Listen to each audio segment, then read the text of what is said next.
Hi all, today we're talking about the ethical implications of capitalism, which is chapter 3 in Gibson's Ethics and Business and Introduction. We'll be going over what capitalism is, the origin and features of capitalism, some assumptions that are made to justify it, some potential problems with capitalism, and finally we'll get to some quiz questions. So let's jump in. So first, what is capitalism? So three main tenets here, or three main features that distinguish capitalism from other socioeconomic systems. So first, the bulk of the means of production is privately owned and controlled. So this is when we talk about the means of production, we mean the machines that produce goods. We mean the raw materials that go into producing the goods. All of those mean everything that goes into producing a product. Those are privately owned and controlled. This distinguishes capitalism from one of its main competitors, socialism. In socialism, the bulk of the means of production, or maybe all of the means of production, are socially owned and democratically controlled. So in socialist economies, people vote on what should be done, and they control the means of production, or they're at least controlled by elected officials. In capitalism, the means of production are controlled by individuals or corporations. In capitalism, people legally own their labor power. So the workers themselves legally own their own labor power, and they go to the market to sell their labor power to capitalists, to people who own the means of production. This distinguishes capitalism from feudalism, at least, where the people who are working their labor, or feudalism and slavery. In slavery, people didn't own their own labor power, somebody else owned their labor power. And in feudalism, similarly, somebody else owned the workers' labor power. And finally, markets are the main mechanism of allocating inputs and outputs of production and determining how society's productive surplus is used, including whether and how it is consumed or invested. Markets are one of the defining aspects of capitalism. There can be market socialist economies, and there are many growing now, but it's one of the key determining features of capitalism here. So let's talk about the origin and some features of capitalism. So imagine a self-sufficient society where everybody produced everything that they needed to live. That sounds really nice, but if we lived in that sort of society, we would soon realize that we could be much more efficient if production was performed by specialists. So if somebody who was really good at making clothes made the clothes, and somebody who was really good at farming farmed, and then they could exchange their goods for whatever they lacked, and that would be a more efficient mode of production, so that we could have better quality products and spend, one would hope, less time producing them. So consider that arrangement, and then add to that the Industrial Revolution. The Industrial Revolution led to increased efficiency due to powerful machines taking over much of the labor, but those machines require lots of money, lots of initial investment. So what people would do is pool the burden.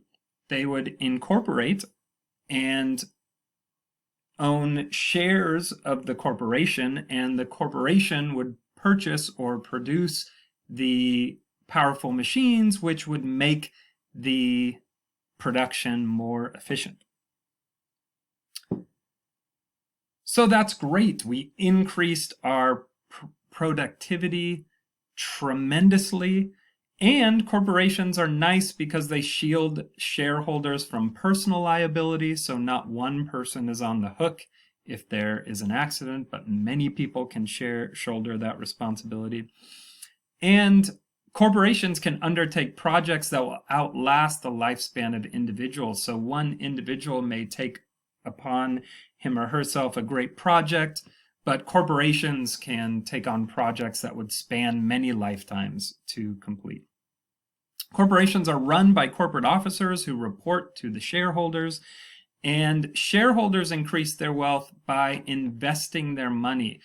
They don't increase their wealth, or if they're purely capitalists, if they're a member of the capitalist class, the way the capitalist class increases their wealth is by investing their money instead of by investing their labor. So there's a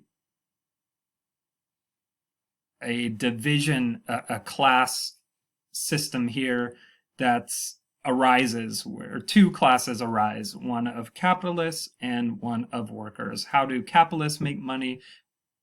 By investing their money. How do workers make money? By selling their time and their labor. In a pure capitalist system, there's no central control of investment. The business, the corporations, and private interests are free to invest the surplus that they generate however they see fit.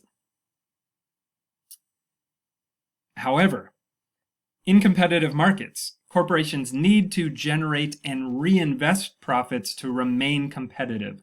So you will rarely see corporations give out their surplus to their workers.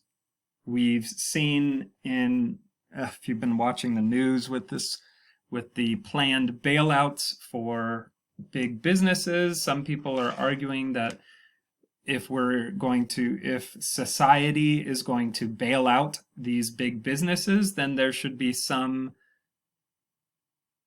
assurances that these businesses will be beneficial to society, to the people bailing them out, to the taxpayers, to the workers. So what we would like to see are restrictions that these companies, if we're going to bail them out, would not use those bailouts just to buy back their own stock to increase the profits of their shareholders at the expense of society, taxpayers, including taxpayers and workers. However, there are certain political actors who are working against that, who are trying to make the bailouts free from any restrictions. So there are some assumptions that we need to have in place if we're going to try to build a case that a capitalist mode of production is the best mode of production. The first is that people operate out of self-interest. Now, while this may seem to be just obvious that people are looking out for their own self-interest and solely their own self-interest, or at least primarily their own self-interest, there might be many reasons why that might not be the case. Take a look at the next bullet point here. There's an assumption that consumers are discerning enough to demand things that will increase their well-being. But when we were talking about advertising in the section on autonomy, we saw that people's purchases are often far less autonomous than they imagine. So marketing can influence in a bad way people's purchasing decisions. Full markets assume that consumers have full knowledge of what they're doing, but then advertisers work to prevent them from having full knowledge of their purchases and seek to put blinders on consumers in a sense. Another assumption here is that competition is good, that competition will spur innovation and lead to a general increase in overall well-being. Another assumption is that the market will reward those who are industrious and innovative. Sometimes that's the case. You hear the myth about these big corporations being started in garages in Silicon Valley. Sometimes that's the case. More often than not, they're in garages with people who have a hefty amount of capital from their parents or from for other reasons. Also, in the extent to which people are industrious and innovative is often determined by factors outside of their control, such as how intelligent they are, such as the quality of education they were given as children, etc., etc. Another assumption is that economic growth should be encouraged, that with economic growth comes more well-being for the people. And you hear people criticizing politicians now, saying that we shouldn't have stay-at-home orders because that's slowing economic growth or leading even worse to economic downturn. And the assumption there is that an economic downturn will make people less well off, and that in that argument that an economic downturn would be worse than a significant amount of people dying from a pandemic. And I've yet to see that argument fully fleshed out. The final assumption, the invisible hand functions to promote our mutual best interests. Now let's talk about this idea of the invisible hand.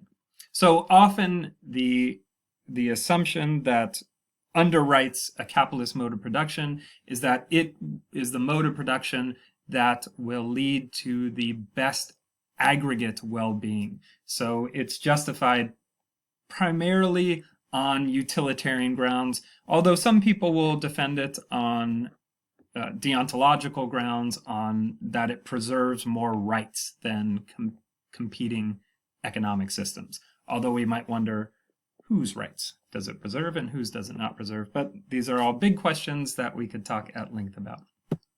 All right, so let's talk about the invisible hand. The idea behind the invisible hand is that looking out for ourselves will necessarily result in an increase in overall welfare. Adam Smith was one of the first, maybe the first, to notice this phenomena in The Wealth of Nations, where he wrote, "It is not from the benevolence of the butcher, the brewer, or the baker that we expect our dinner, but from their regard to their own interest. We address ourselves not to their humanity, but to their self-love, and never talk to them of our own necessities, but their advantages. Every individual neither intends to promote the public interest, nor knows how much he is promoting it. By directing industry in such a manner as its produce may be of the greatest value, he intends only his own gain, and he is in this, as in many other cases, led by an invisible hand to promote an end which was no part of his intention. By pursuing his own interest, he frequently promotes that of society more effectively than when he really intends to promote it." So the best way to bring about the well-being of everyone is to pursue our own interests. That's the mechanism that is assumed to underlie capitalism. Ideally, competition makes firms produce goods more efficiently, and the market coordinates supply and demand, so no central authority is necessary. So this is laissez-faire capitalism, hands-off capitalism, where we don't need to regulate the market. The market regulates itself and produces goods efficiently because of competition. The idea there is if you have informed consumers and if there are two corporations that are producing the same product, but one product is better, then the consumers will buy that product. That will send a signal to the corporations, the one that it should keep producing that product, the other that it needs to improve its product, or it will soon find itself without market share. The assumption of the invisible hand, then, is that the benefits of the efficiency, the increase in efficiency in production, those are passed along to the consumer in the form of lower prices and more options. So the more companies are working on fancy smartphones, the lower the price will be and the more options we'll have for fancy smartphones.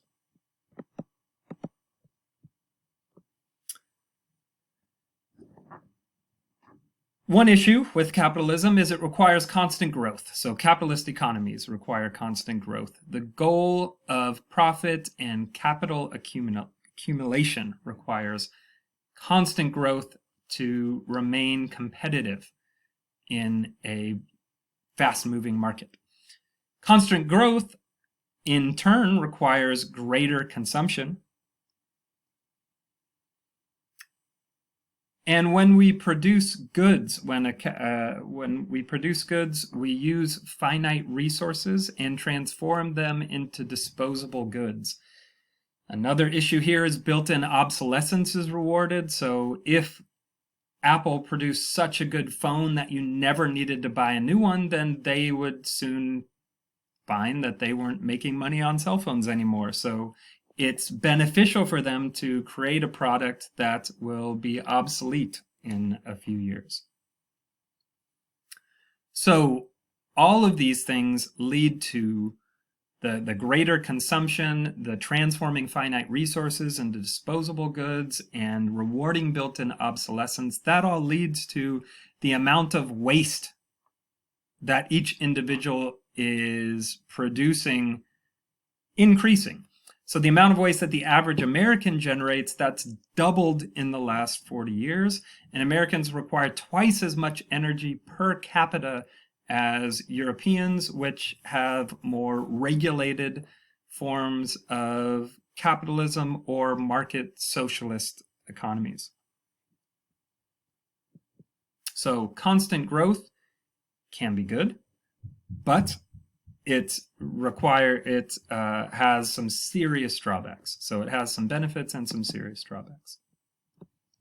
The next thing we've talked about in passing in previous chapters is the idea of market morality. The idea there is if business is responsive to consumer choices, then it's a mere conduit for buyers' demands. So how do you know what people really value? You see what they purchase. If people are saying that they really value the environment, but they continue to purchase red meat, they continue to purchase gas-guzzling cars, then what we are seeing, if there really is an effective market morality, what we're seeing is people saying one thing but doing another. Now, the problem with market morality is the signal that producers get is very crude. The only indication that they would get that consumers are happy or unhappy with their products is their sales go up or down. But why do their sales go up or down? It can be very hard to determine in some cases. Furthermore, on this model, businesses have no independent moral obligations. They're not obligated to question consumer values, and that can be a problem because they can create consumer values through marketing and public relations. We saw that when we talked about the effects of advertising on consumers and even on advertising executives when we were talking about autonomy in the last chapter. So businesses can create demand. They have no independent moral obligation to question whether or not that demand is morally good, all things considered. And they get very crude signals in response. So if their sales go down, they could always say, oh, well, that's because this other competitor bested us, or maybe it's not because we're doing something that's immoral and consumers are recognizing that, but maybe it's just a temporary thing. In American agriculture, the sales of meat and dairy industries are down. We've seen them in recent years bailed out. I think the cause, although it's certainly complex and I'm no expert on this topic, but I think a cause is people turning more to plant-based products when it comes to their food choices. But the market, the production will remain high if the bailouts keep coming. So unless the industry adjusts downward, then we're going to continue to see waste. So market morality, an interesting idea, but also problematic.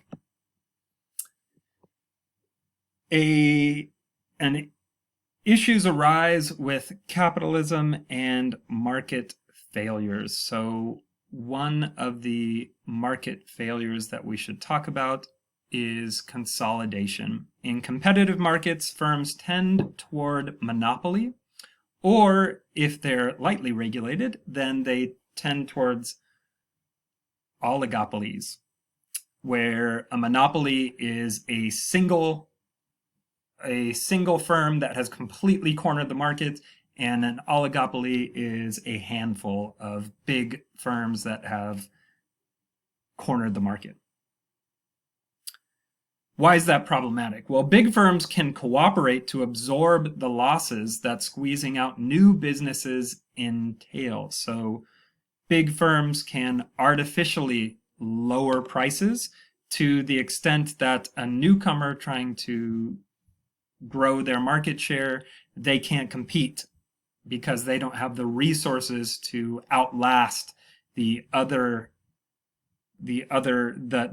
artificial price lowering. So people acting in their best interest would buy the lower priced goods, and the newcomer would get priced out of the market.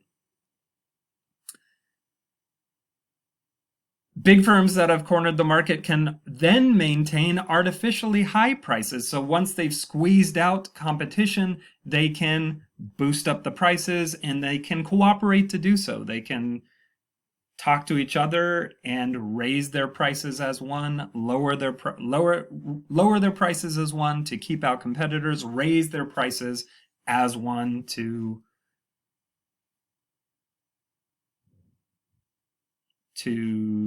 increase their profits. And all this has the effect, oddly enough, and paradoxically enough, of stifling innovation. So one of the benefits of capitalism, recall, was supposed to be that competition would increase innovation. However, in highly competitive markets that tend towards monopoly or oligopoly, innovation is often stifled. Another big problem with capitalism is talked about in terms of externalities. So there are some costs of production that are borne neither by the consumer nor the producer. Take, for example, well, let's think about an example.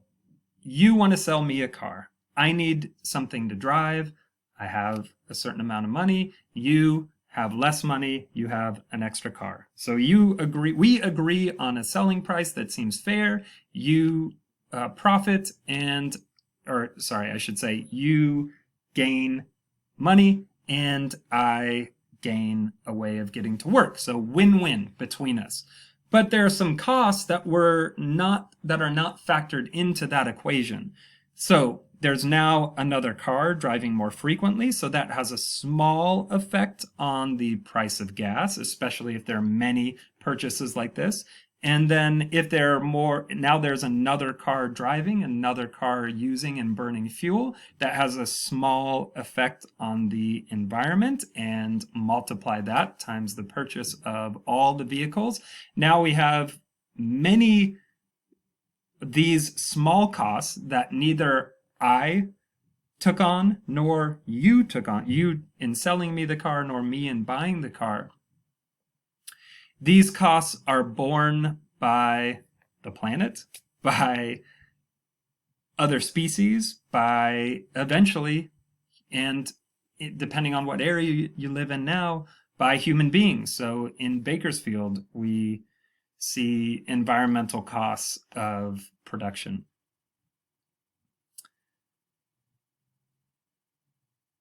Another example of externalities is the real cost of sweatshop labor. That's not taken on by the consumer, because the consumer might buy a low-cost garment from somewhere like H&M. They're saving a bunch of money for buying a cheaply made, currently stylish piece of apparel. The business is not taking it on. They're paying a very low wage, a below living wage to workers. So who does take that on? Sometimes the larger society, of which the sweatshop is just a part. So we see this with large corporations, although they're not technically sweatshop conditions. We see this with Walmart, where they're subsidized. Their workers, they don't pay their workers enough money to live. So who has to pay the additional cost? Society at large, in the form of taxes being taken from the rest of us, so that the Walmart workers can be on programs, so they can have enough food, so they can have childcare to go to work, etc., etc. So who bears the cost of that extremely low wage labor? Society at large. So this is an externality. The cost is borne neither by the consumer, because stuff's cheap at Walmart, nor the producer. The producers are not forced to pay a minimum wage, or a living wage, I should say. Another externality that's not taken into account is systematic risk. So banks make money off taking on risk. And the risk that they consider is how much, the way they do their calculations, is how much risk can we take on and to maximize our profits. However, with all of these financial institutions taking on risk, that leads to systematic risk. So a risk that the whole system might come crumbling like a house of cards. And in our lifetime, we've already seen, at least, depending on how old you are, 2 economic collapses. So once in 2008 and once now. Once in 2008 just due to the market itself and financial institutions taking on more and more and more and more risk, making bets on bets on bets and bets. And that led to the housing crisis in 2008. And we needed to socialize those. We needed to get together and bail out those big companies who took those risky bets. So we bailed out financial institutions, and we bailed out car companies, and et cetera, et cetera. So what we often see in our version of capitalism is profits are privatized and risk is socialized. So when big corporations lose their bets, then who's on the hook for it? Taxpayers. So systematic risk is another externality that is not borne by the consumer nor the producer, but somebody ends up paying that cost, and it is society at large. Next thing we should talk about are the commons. So consider an example where a village is primarily agrarian. So the people own herds that graze off their private lands, but then they have common areas where anybody's herd, anybody's animals can graze, what you would see is people abusing that common for their own benefit. So the tragedy of the commons is a situation in a shared resource system where individual users, acting independently according to their own self-interest, behave contrary to the common good of all users by depleting or spoiling the shared resource through their collective action. So imagine that park, everybody could enjoy that park, and it was a beautiful place, but some people were using it for their own private gain. And that could spoil it. Imagine that those people's sheep was just ruining the park. But there are even more problematic examples. So ocean, I think gyres is the way this is pronounced. So big floating garbage deposits in the ocean. The ocean is not owned by any nation, or there are many parts that are not owned or regulated by any nation. So garbage can be dumped there indiscriminately, and that leads to a horrible situation for all of us where our oceans are filled with trash. So these people who are dumping trash are acting in their best interests. They don't have to take on the costs of disposing of their trash responsibly. So they just dump it in the common, in the ocean, and everybody will end up paying the price. Another example is the Gulf of Mexico dead zone. So farmers along the Mississippi River, when there are heavy rains, their fertilizer and pesticides and such run into the river. That drains into the Gulf of Mexico, creates a huge dead zone where there is no life that can live in those areas. So who takes on the cost? The creatures that live in those areas. But if we do that in enough areas, then we do as well. Deforestation of rainforests is an issue. So if it's not regulated, then people clear cut those forests to make room to grow cattle, to sell beef, or they log the forest to sell the lumber. And why is that problematic? Well, because most of our oxygen comes from there. So that could really spoil things for all of us. So these are examples of tragedies of the commons, or potential tragedies of the commons, that hopefully doesn't come to pass. So one way we might try to avoid some of the problems is by regulating the market. So governments often intervene either to correct market failures or because of concerns about aggregate welfare. So if there was going to be an excuse for the way the government acted in the 2008 financial crisis or the current financial crisis in bailing out big businesses, the way they might try to justify that is that these bailouts would increase aggregate welfare. Of course, some might argue that would only happen if there are certain assurances that these private companies will not use the additional resource for private gain, but that the gains will be, like the costs are socialized, so the gain should also be socialized. But critics of government intervention say the only just reason for someone to give away their resources is through their personal choice. Robert Nozick said this.